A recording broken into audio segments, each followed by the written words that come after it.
Hello, everybody. I'm Will. And I'm Kristen. And this is So I'm Watching Stranger Things, Season 4, Episode 4. Dear Billy. We got Billy back. For a minute, yeah. He wasn't a good character.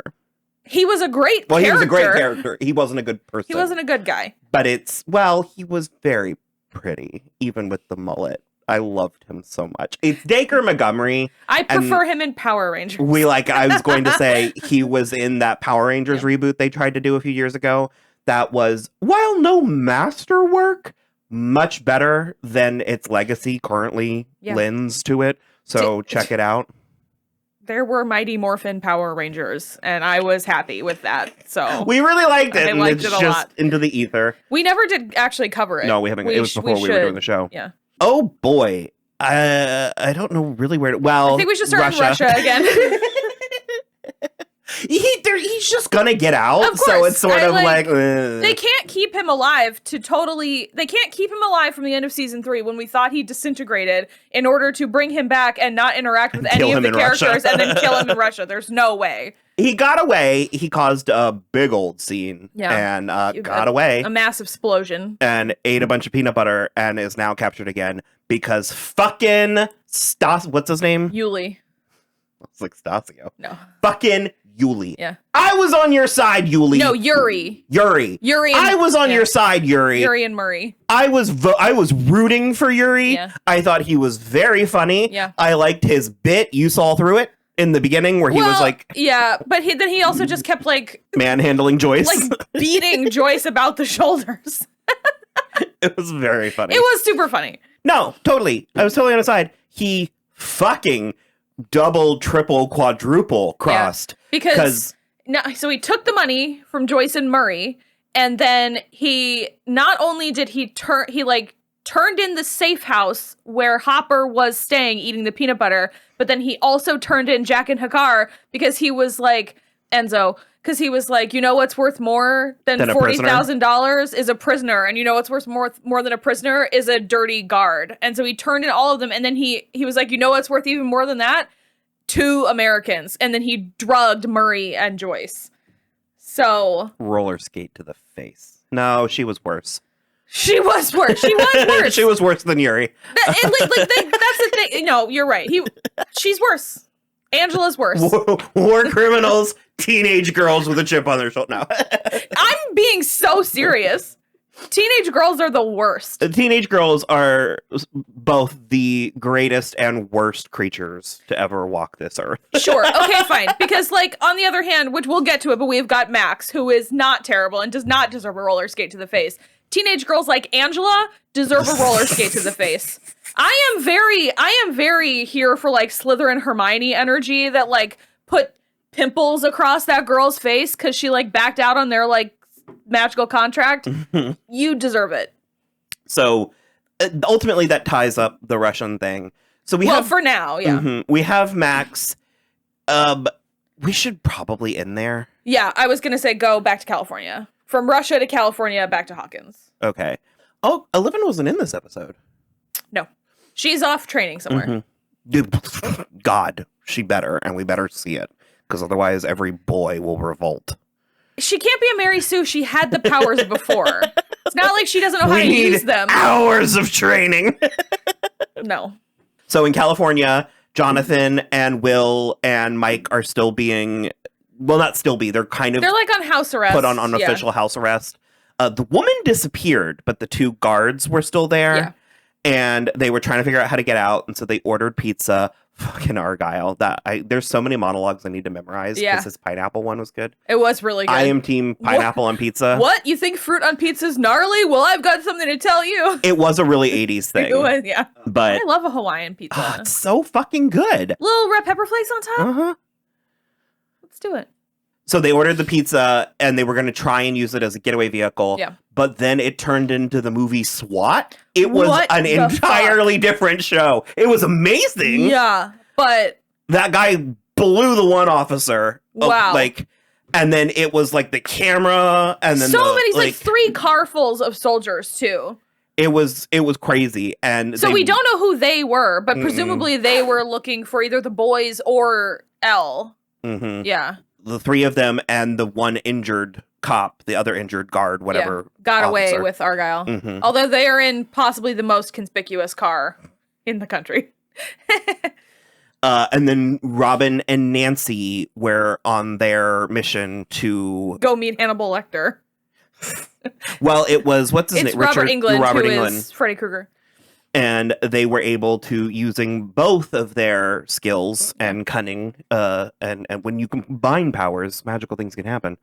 Wonder Twins activate.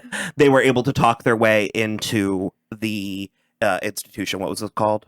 Pennhurst or something. Sure. Yeah. And they got in, talked to him. We got the flashback. It was beautiful. It was and awesome. Scary. The house was very, very pretty with the blue and the white. So here's the thing. I want to live in a Victorian house, but I want to live in a Victorian house that I built tomorrow.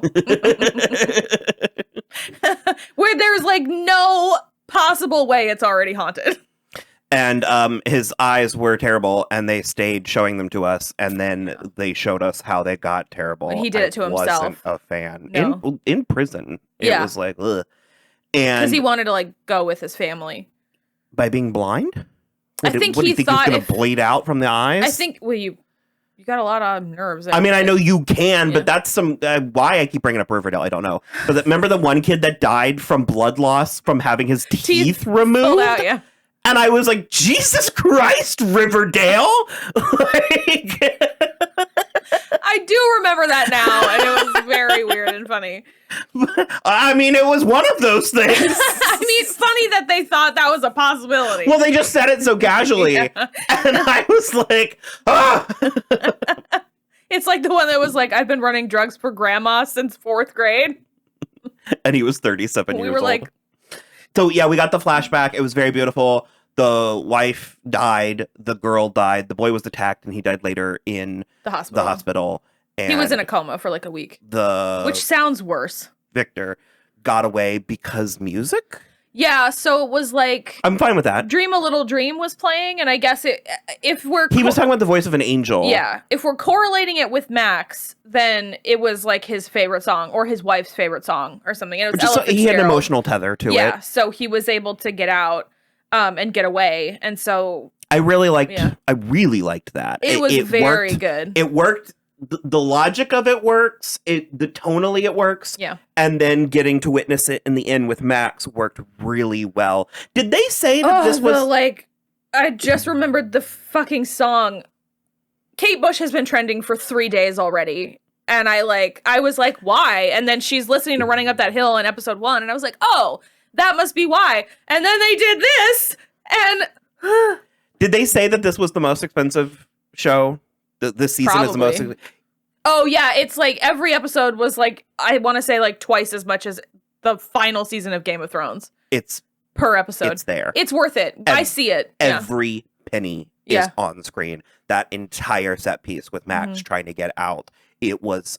I mean, it was better. The visuals were better rendered than Marvel releases. Yeah. Which, I mean, sometimes there's a New Girl thing where they're playing the bells and Schmidt just goes, look, ghost pimples, each one a tiny memory. And that's what I'm like. I really enjoy it. I think it's a testament to the strength of Sadie Sink and the characterization of Max and the show, because she's been a pill this season, but I'm not mad at it. Yeah, I haven't lost faith on it. She's got reasons. You've been really hung up on her being hung up on Billy, and that's checked for me, and I really think they earned it in this. It checks for me now because they earned it so well with her letter that she's reading to him, and she's like, I thought that maybe if something had happened differently, we could have been friends. We could have been a real brother and sister. And I'm like, because I saw that opportunity as well with his change in behavior at the end. But then you add in Vecna's, right? Vecna? Vecna. Yeah. Vecna. You add in Vecna's kind of assault on her where he was like, you wanted him, you were glad when it happened. And so on some level, the way that I'm understanding Vecna to work, that is true. Yeah, of course. That she's grappling with both of those things. Yeah, it's literally what he said. That's why she feels so guilty, is because she did also want him to die. I mean, I can see he was a bad brother. Mm-hmm. You know, he was getting it from all sides too, of course, because his mother was dead and his father was abusive. And the father was abusive and everything, and he got stuck with this then new stepmom and stepsister that he couldn't to give two shits about, and now he's suddenly responsible for them in a way that he never, like, you know, that's a boatload of manly responsibility to come flying out of nowhere. But I don't know. I think after this episode, they really earned it in a way that now I'm like, oh no, I get it. She, like, it's not even necessarily that she's sad he's dead. It's the confliction. Yeah, she's conflicted because she's like, maybe if he survived, we could have built to something. And also not but for also nothing, I am glad he's dead. They've taken away her only girlfriend. Yeah, also Elle's gone. We haven't touched on that, which we got the little montage in here. But it's like, what? She had one line that was just kind of a throwaway, and it's after she's given them all the letters, and she's like, I need to go to, like, X place. And they're kind of arguing with her, and she's like, if I have one day left to live, I'm not spending it in the armpit of Mike Wheeler's basement. And I just was like, she does only have dudes that are still, you know, like, trying to elevate. And it's like Robin and Nancy are, like, a little too old for her. Well, she's a tomboy. Yeah, she's got a better shot with Robin than she does Nancy. Sure. But still, yeah. But no, I really enjoyed it. I think that was it. We didn't have Jason in this episode. God. Right? No. Lucas, this was my favorite episode so far. Lucas is properly defected and is on. Yeah, he's with them. And well, Max wrote everybody letters. She left a bunch for, like, her family, which I'm sort of like, leave them, like, tucked in a book somewhere in case you die. What if her mom's already home? Her mom's worthless. Well, the only good scene she had in this was fake. Was Vecna, yeah.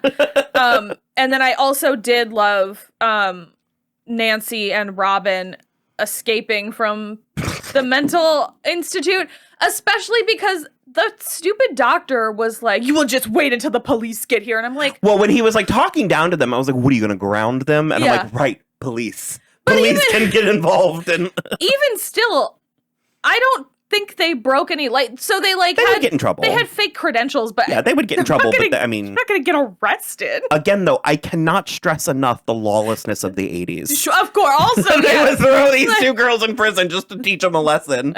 And then, I mean, they'd let them out the next day, but still, it's like.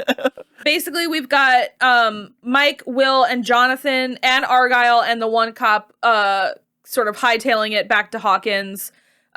We saved Max because she ran up that hill. So do you think she's defeated Vecna, or has she just bought time? Both? Neither? Well, it never came back for Victor. So maybe if you escape, maybe now she knows the escape, she can't really get taken again because he knows it's fruitless.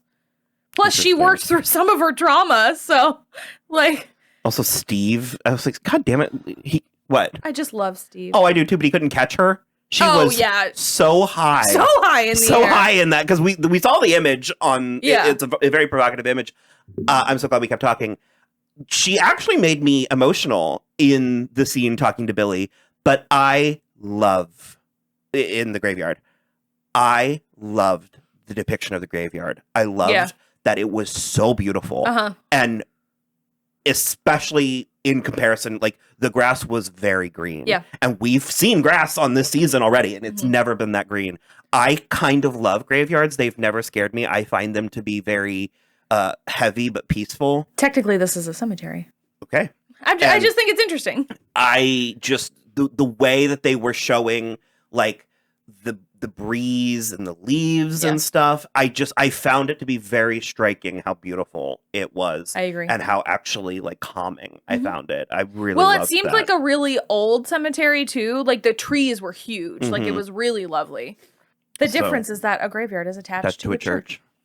Which I think is bizarre, that the uglier word is attached to the church. I think it's because it's more traditional. Sure.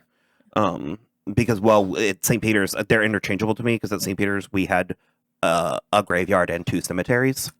And so it just meant, I mean, it means the same thing. Yeah, it means the same thing. I knew there was a distinction, but I used it interchangeably. Yeah. I'm smart, damn it! So, yeah. That I think is it, then.